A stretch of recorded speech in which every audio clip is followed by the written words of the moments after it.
अब पिताजी तो समझ गए, उठ करके आए। वे मेहमान थे, बोले जाइए अब मिल लीजिए, हम तो बैठे हैं, हो सकता है कोई आया हो हम चला जाए, आपसे मिलना पाए तो ठीक। मिलने के लिए चले गए,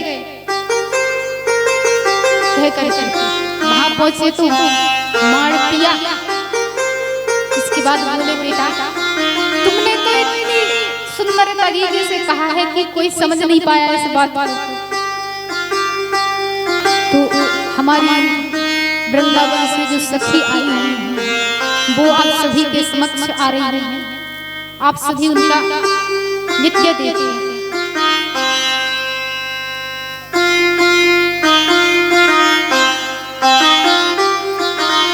परम सुंदर उपदेश इस प्रकार से नारद जी ने दिया है।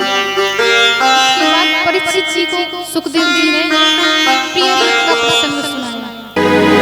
दीवानी बन जाऊंगी, मस्तानी बन जाऊंगी, दीवानी बन जाऊंगी, मस्तानी बन जाऊंगी, दीवानी बन जाऊंगी, दीवानी बन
बड़ा सुंदर नृत्य आप सभी के लिए जोरदार तालियां से क्यों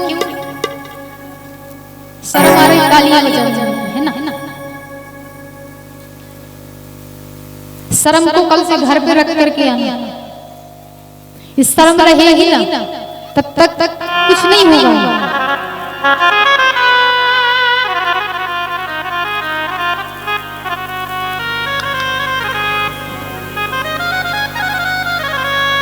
तो कथा कहाँ चल रही थी है किसी को मालूम?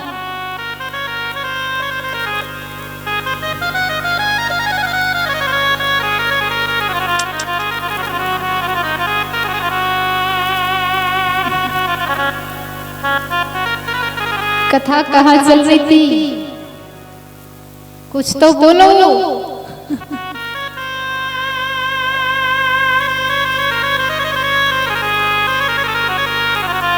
वृंदावन बिहारी लाल की।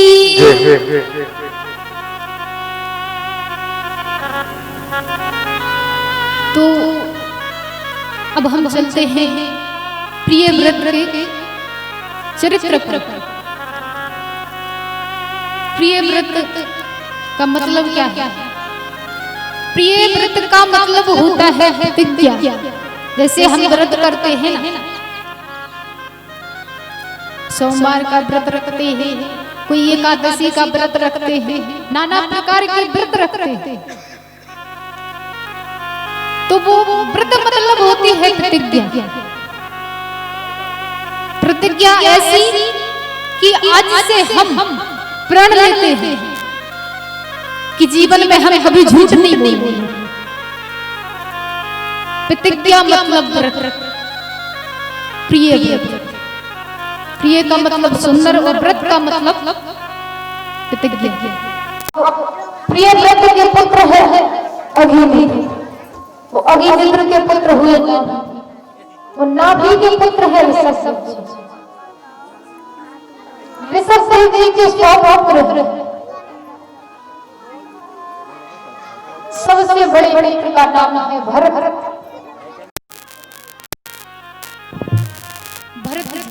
एक दिन ऋषभ देव जी ने अपने पुत्रों को बुला करके परम सुंदर उपदेश दिया। कहा, बेटा, परमात्मा ने ये शरीर हमें सिर्फ इसलिए नहीं दिया है कि हम धन कमाएं, हम किसी की निंदा करें, हम किसी की चुगली करें, बल्कि परमात्मा ने हमें ये मानव शरीर इसलिए दिया है कि हम इस मानव तन से गोविंद को प्राप्त कर सकें। 84 लाख योनियां हैं, आप सभी को मालूम है। 84 लाख योनियों में एक मानव मात्र ऐसी योनि है जिससे परमात्मा को प्राप्त किया जा सकता है, अन्यथा कोई ऐसी योनि नहीं है। सब भोगने के लिए है। नाना प्रकार की योनियों में व्यक्ति जाता है, सब याद रहता है, कि हम कहां कहां भटक करके आए, चक्कर लगा करके आए, सब याद रहता। जिस भी योनि में व्यक्ति जाता है, परमात्मा से प्रार्थना करता है, गोविंद हे प्रभु, अगली बार मुझे मानव योनि में जन्म देना, ताकि मैं आपकी भक्ति कर सकूं, आपका भजन कर सकूं। गोविंद कहते हैं मैं बहुत कृपा करता हूं, जैसे ही मानव योनि में तुम जाते हो मुझे भूल जाते हो, मैं क्या करूं? मेरी गलती नहीं है, मैं तो जन्म देता हूं। तब वो जीव कहता है प्रभु मैं प्रण लेता हूं कि अगली बार मैं आपको नहीं भूलूंगा, जाऊंगा आपका भजन करूंगा। ठाकुर जी कृपा करते, जन्म देते, गर्भ में रहता बालक, सब कुछ याद रहता। जैसे ही संसार में आया, प्रभु की माया ने लपेट लिया, सब कुछ भूल गया। ठाकुर जी ने क्या कहा था, हमने कितनी विनती की थी। कहते हैं गोस्वामी जी, ओ भूमि परत भाबर पानी,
सब कुछ भूल जाता है।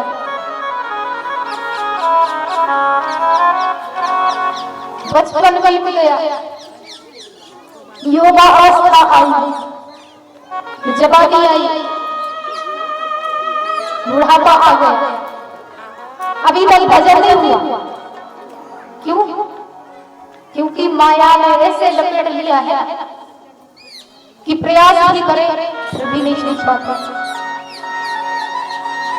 सच्ची बात तो यह है कि हम प्रयास नहीं करते। प्रयास करें तो संसार में कुछ संभव नहीं है। ऐसा कुछ भी नहीं है संसार में कि हम संकल्प करेंगे हमें ये कार्य करना, वो ना। मैं खुद से कहती थी यही बात, अपने मन को भी यही समझाता कि संसार में ऐसा कोई कार्य नहीं है मन कि जो तू ना करता। इसलिए हमेशा बस प्रभु के पास बढ़ने के लिए कदम रखता चला जा। तो प्रयास करो। भरत जी ने परम सुंदर, भरत जी को परम सुंदर उपदेश दिया, ऋषभदेव जी जो उनके पुत्र और भी थे उनको उपदेश दिया। तो जब उपदेश सुना परम सुंदर, तब उनके कुछ पुत्र तो चले गए, कहां? बैरागी बन करके बन ठाकुर जी का तप करने के लिए। अब भरत जी सोचने लगे एक मैं ही मूर्ख जो इतना परम उपदेश ज्ञान का पिताजी ने मुझे दिया है, मैं इस पर नहीं चल पा रहा हूं। भरत जी ने क्या किया कि अब तो सोचा चलो मुझे भी तप करना चाहिए। तप करने के लिए भरत जी पहुंचे कहां? तप करने के लिए वन में भरत जी भी जाते थे। भरत जी बहुत तप करते थे, इतना तप करते कि दिन में कम से कम 200-300 मालाएं जपते थे। माला जपते ठाकुर जी के नाम। अभी बैठ करके जपते, कुछ समय आया तो कैसे जपने लगे, नदी में जाकर के खड़े होकर के जल में भजन करते। भजन करते एक दिन क्या हुआ, एक हिरणी आई वहां से निकली पानी पीने के लिए। वो गर्भवती थी। सिंह की दहाड़ सुन करके वो हिरणी डर गई। उसने पानी में छलांग लगा। उसका जो गर्भ शिशु था उस जल में गिर गया। वो बाहर निकली जल से, उसको मृत्यु आ गई। वो मृत्यु को प्राप्त हो गई। अब तो सब भरत जी ने देखा कि ये हिरणी का बच्चा नन्हा सा, इसकी माँ नहीं है। अब इसका कौन पालन पोषण करेगा। भरत जी ने उस नन्हे से हिरण के बच्चे को लिया, लेकर के कुटिया पर आए। कुटिया पर आए, पालन पोषण करते, उसको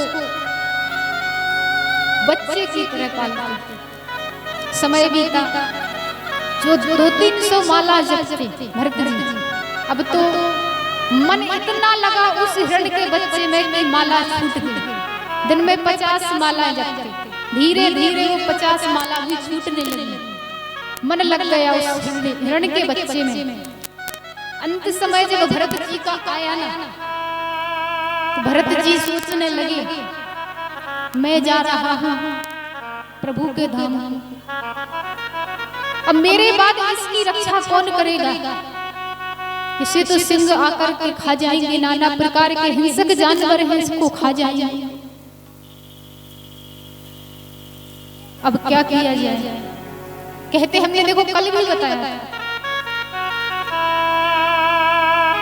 कल कहा था यार, अंत समय व्यक्ति जो सोचेगा, जो आत्मा में रखेगा, जो मन में रखेगा, वही उसके साथ जाएगा, चाहे वो कुछ भी रख ले। भरत जी ने उस हिरण के बच्चे में मन लगाया। अंत समय आया तो उन्हें भी हिरण्यमुनि में जाना पड़ा। ये हम सभी मानव जाति के लिए एक शिक्षा है। भरत चरित्र से हमें यही शिक्षा मिलती है कि संसार में तो रहें, परंतु कैसे। संसार में रहे परंतु संसार का स्पर्श हमसे ना हो। माया हमें अपने कब्जे में ना करना। इसके लिए सिर्फ हमें एक ही काम करना है, ठाकुर जी से प्रार्थना कि गोविंद आपके सिवा संसार में मेरा कोई नहीं है। जीवन की डोर आपके हाथों में, आप जानो। इस माया से बड़े बड़े संत ऋषि नहीं बच पाए, हम तो एक साधारण मानव हैं। इसलिए आपकी कृपा बनी रहे इतनी कि हम इस माया से बच सकें। माया से बचने के लिए एक भजन है, भजन के सिवा कोई मार्ग नहीं। इसलिए ज्यादा से ज्यादा देखो भजन करो। हम तो बार बार यही कहेंगे कि भजन करो।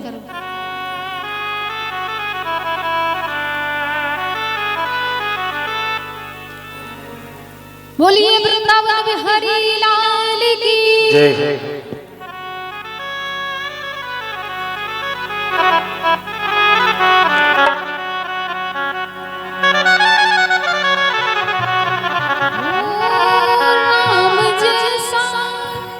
श्याम जैसा नगीना नहीं, सारे जग की बजरिया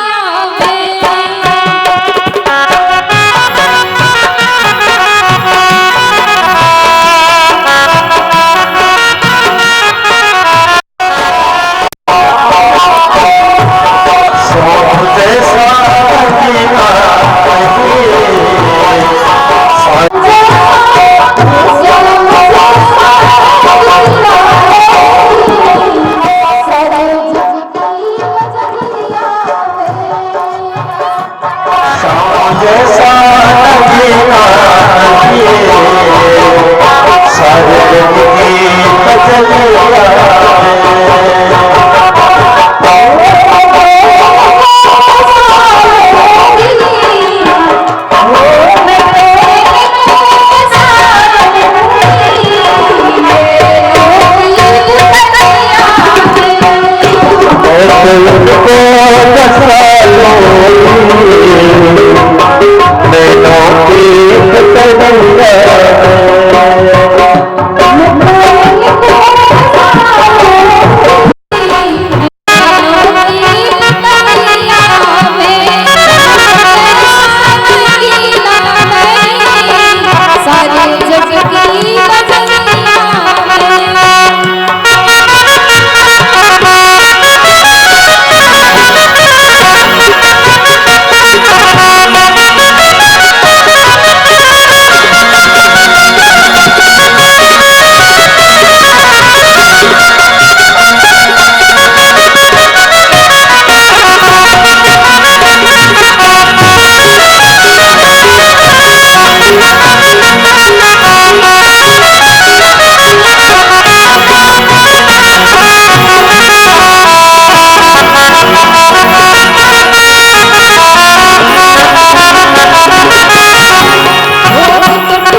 आरती के लिए सभी अपने अपने स्थान पर खड़े हो जाएं।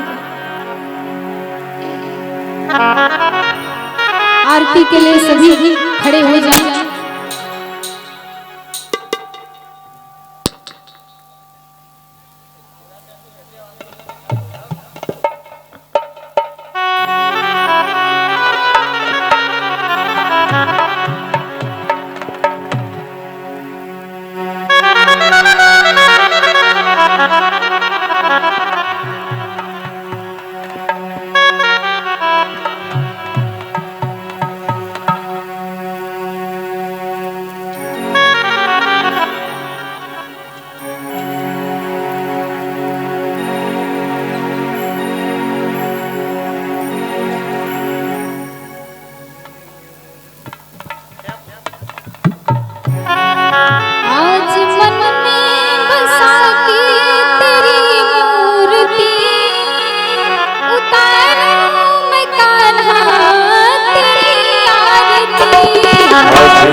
श्रीमद् भागवत महापुराण की, आज के आनंद की, सत्य समाज की, भक्त समाज की, जय जय श्री राम।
बोली श्री बांके बिहारी लाल की जय हो।